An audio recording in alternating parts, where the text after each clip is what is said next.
নারী ঠিকই সে বন্দি থেকে যায়, নারীর সামাজিক কাঠামো কখনো চেঞ্জ হয় না।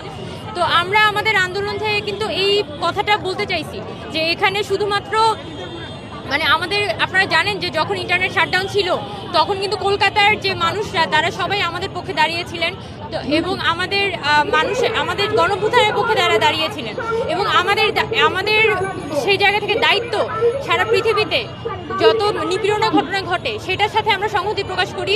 এই মৌমিতার ঘটনায় সারা কলকাতায় ভারতের মানুষ নেমেছে, আমরা তাদের সাথে সংহতি জ্ঞাপন করি এবং একই সাথে বলতে চাই যে এখানে আমাদের যে গণঅভ্যুত্থান ঘটেছে এটা শুধুমাত্র যে একজন পুরুষের স্বাধীনতা নিশ্চিত করবে, তার বাক স্বাধীনতা নিশ্চিত করবে, তার চলাফেরার স্বাধীনতা নিশ্চিত করবে, শুধু তাই না, এখানে একজন নারীরও আসলে দিনে রাতে যাতে সে নির্বিঘ্নে চলাফেরা করতে পারে, যে কোনো প্রয়োজনের সাথে যাতে সে একা ঘর থেকে বের হতে পারে, এই ধরনের স্বাধীনতাই বাংলাদেশে থাকতে হবে। সেখান থেকে বোঝা যাবে যে আমরা আসলে কতটা স্বাধীনতা অর্জন করেছি এইটার।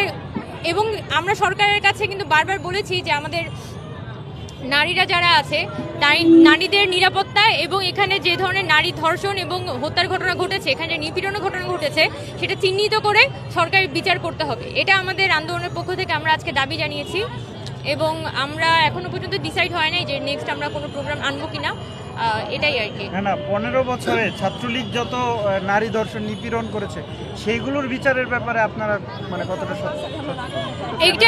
এইটার কথাই তো আমরা বলছি। 15 বছরে ছাত্রলীগ কর্তৃক এবং ছাত্রলীগের বাইরেও বিভিন্ন বাহিনী কর্তৃকও কিন্তু এই ধর্ষণের ঘটনা ঘটেছে, যেটা কিন্তু সুষ্ঠু বিচার হয় নাই। এবং আপনাদের ঢাকা বিশ্ববিদ্যালয়ের শিক্ষকের দ্বারাও হয়েছে, শিক্ষকের দ্বারা এখানে যৌন নিপীড়নের ঘটনা ঘটেছে, জগন্নাথ বিশ্ববিদ্যালয়ে শিক্ষকের দ্বারা যৌন নিপীড়নের ঘটনা ঘটেছে এবং সেটার কোনো সুষ্ঠু বিচার হয় নাই। আমরা সেই জায়গা থেকে বলছি যে আমাদের যে বিশ্ববিদ্যালয়গুলো আছে, আমাদের যে চাকরি কর্মজীবী, আমাদের যে কর্ম পরিবেশগুলো আছে সেখানের মধ্যে আপনার যৌন নিপীড়ন বিরোধী সেল থাকতে হবে, আমাদের গার্মেন্টসগুলোতে যৌন নিপীড়ন বিরোধী সেল থাকতে হবে এবং যৌন নিপীড়নের বিরুদ্ধে যদি একদম প্রশাসনিকভাবে প্রতিষ্ঠানগুলো অ্যাকশন নেয় তাহলে কিন্তু এখানে ধর্ষণের মাত্রাটা ওই জায়গা থেকেই কমে আসবে।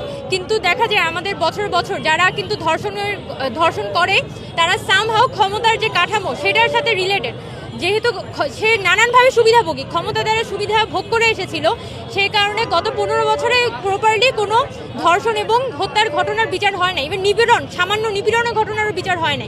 এখন আমাদের যে সরকার তাকে ওই জায়গায় তাকে কিন্তু ওই ধরনের সোচ্চার হইতে হবে, ওই ধরনের স্ট্রং উইলড হইতে হবে যাতে একজন ধর্ষণকারী, একজন যৌন নিপীড়নকারী সে যদি একদম উচ্চ পর্যায়ের কর্মকর্তাও হয়, যাতে সরকার কোনো বিচার বিবেচনা ছাড়া তার যে শাস্তি হয়। এবং যখন ওই ধরনের সিস্টেম দেশে গড়ে উঠবে তখনই আমরা বুঝতে পারবো যে আমাদের দেশটা আসলেই স্বাধীন হয়েছে, আমাদের যে গণঅভ্যুত্থান সেটা আসলে সফল হয়েছে। এটাই।